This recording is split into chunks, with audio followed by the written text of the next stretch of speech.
Bienvenue aujourd'hui pour ce jour 8 et vous avez vu, je pense, la vignette déterminer ses chakras. Et oui, aujourd'hui on va parler de chakras.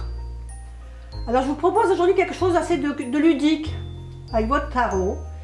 On va déterminer donc nos 7 chakras. Alors il va vous falloir pour ça donc un tarot. Donc moi aujourd'hui en l'occurrence j'ai pris le tarot du bon karma parce qu'il est lumineux et je trouve qu'il allait bien avec ce que je vais vous proposer aujourd'hui. Il va aussi vous falloir une feuille et un stylo. Donc on va préparer un petit tableau de 3 colonnes. Donc si vous n'avez pas de ça sous la main, je vous propose de faire pause et d'aller chercher une feuille et un stylo et on se retrouve tout de suite. Donc, on va préparer un petit tableau de 3 colonnes.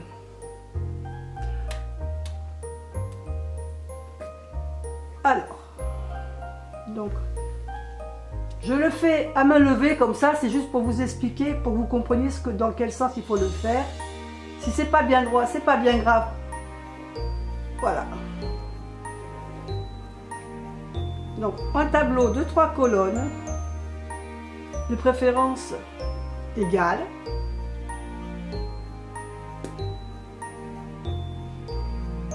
Alors, je vais vous indiquer au fur et à mesure ce que vous allez mettre dans les colonnes. Alors, vous inquiétez pas, ça ne prendra pas beaucoup de lignes. Il va vous falloir à peu près 7 lignes puisqu'on a 7 chakras. Allez, go! C'est parti, on y va. Première colonne, ici. On va noter donc nos chakras. La deuxième colonne qu'on a ici, on va marquer les mots-clés. Et la troisième colonne, je vous en parlerai après. Donc, pour l'instant, on va marquer dans notre première colonne, ici, le premier chakra, qui est le chakra racine. Le deuxième chakra. Alors le chakra racine, juste pour une petite mémoire, c'est un chakra où on détermine par la couleur rouge. D'accord? Le deuxième chakra, c'est le chakra sacré. Le troisième, c'est le plexus solaire. Le quatrième, c'est le chakra du cœur. Le cinquième,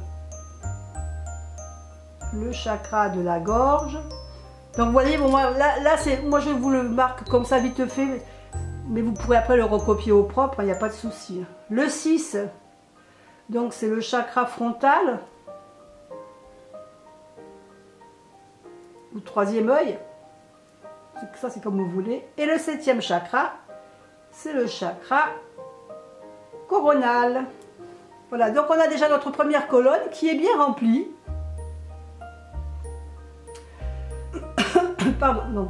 Dans la deuxième colonne, on va marquer le mot-clé de chaque chakra. Alors, ici pour le chakra racine, donc je vous ai dit que le chakra racine était rouge. Et en principe, ce chakra racine représente l'enracinement. Donc, on va noter pour le chakra racine, enracinement. Pour notre chakra sacré, qui est en l'occurrence orange, il représente le feu sacré. Ça, il représente le feu sacré, il représente, vous savez, la communication, voilà, donc... On va noter ici feu sacré.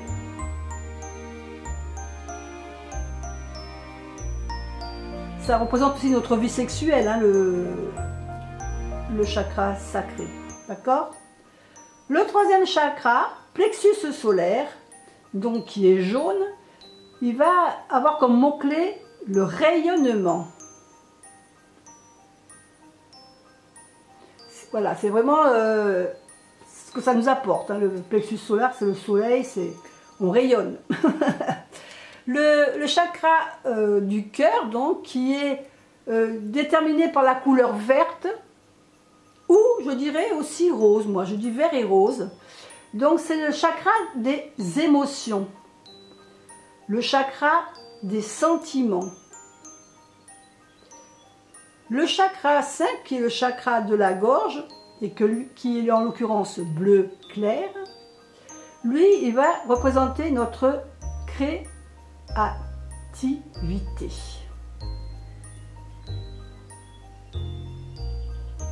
Ensuite, on a le chakra 6, donc le chakra frontal ou du troisième œil. Et celui-ci, donc, c'est une couleur bleu foncé. Et celui-là, il va représenter notre intuition.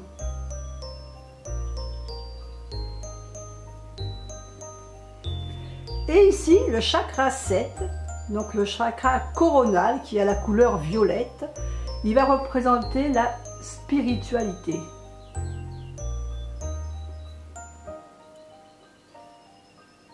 Voilà, donc déjà, on aura déjà rempli nos deux premières colonnes.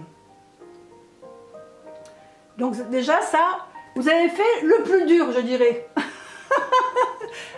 Donc voilà, pour la troisième colonne, comme je vous ai dit, on peut poser pour l'instant le crayon, le stylo, on le met de côté et on prend notre tarot. Donc le tarot, cette fois-ci, pas besoin de le mélanger, pas besoin de tirer des cartes. Au contraire, voilà, notre tarot, on va le passer en revue. Et on va regarder toutes les cartes. Et puis, en regardant ces cartes, on va chercher dans notre tarot une carte qui va représenter pour nous l'enracinement. Alors, pour chercher cette carte, il faut vous fier à l'imagerie et non pas à la signification de votre carte. Après, si l'imagerie et la signification correspondent à votre mot-clé, c'est très bien. Mais vous, ce que vous regardiez, c'est le visuel, d'accord? Il faut que vous regardiez ce visuel et que vous disiez, bah, voilà, cette carte-là, elle me fait penser à mon enracinement. Cette carte-là, elle me fait penser au feu sacré.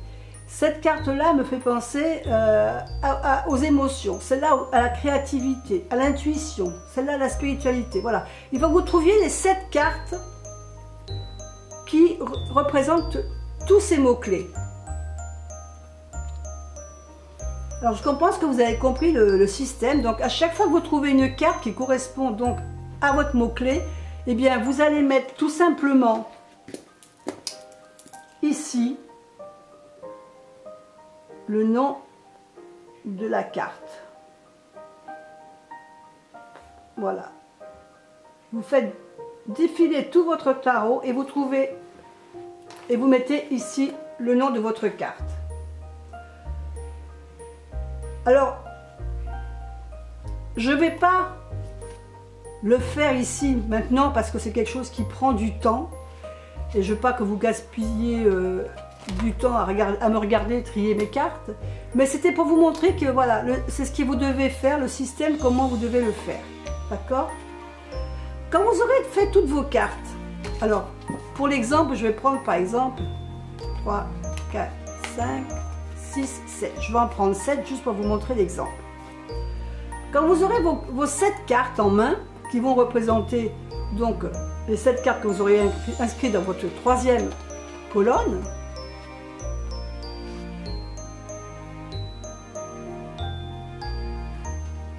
je vous suggère de les positionner dans l'ordre que vous aurez les chakras.